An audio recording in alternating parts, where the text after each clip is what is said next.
Should you invest in the S&P 500? Let's analyze it on GrowthShares.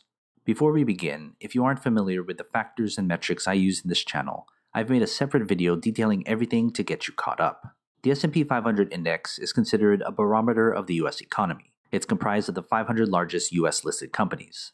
Although you can't invest directly in the S&P 500 index, there are a number of popular ETFs that track the S&P 500 index. Regardless of which S&P 500 index ETF you invest in, they're basically the same and they track the same thing.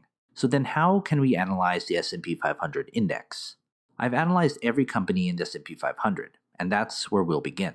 However, each company carries different weights, with Apple, Microsoft, Amazon, so forth having the most impact on the index. We combine all these company grades together and treat the S&P 500 index as if it were one giant company. We'll add the business, the stock, and the price together and get the final grade for the S&P 500 index. Just like my other analysis videos, each factor and metrics are graded from 1 to 100, with 51 to 60 being considered average.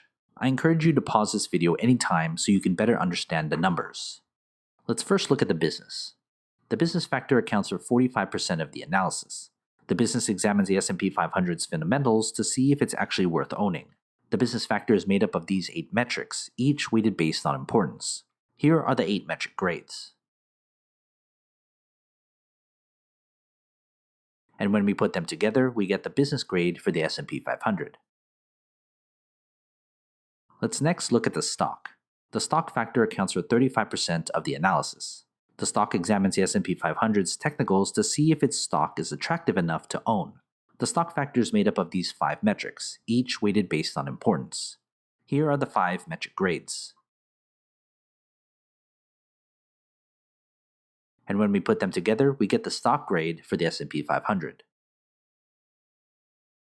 Let's then look at the price. The price factor accounts for 20% of the analysis. The price examines the intrinsic value, or fair value price of the stock. The price factor is made up of only one metric, the intrinsic value. Here are the intrinsic values and price grade for the S&P 500. So before we get our final grade, consider becoming a GrowthShares patron and get access to my spreadsheet with every grade from every company I've analyzed. It's updated all the time. Head to patreon.com/GrowthShares or click on the link in the description.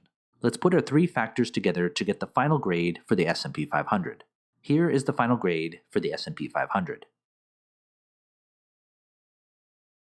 This analysis uses public financial data and a proprietary algorithm to come up with the grades. But what are your thoughts? Do you agree? Comment below.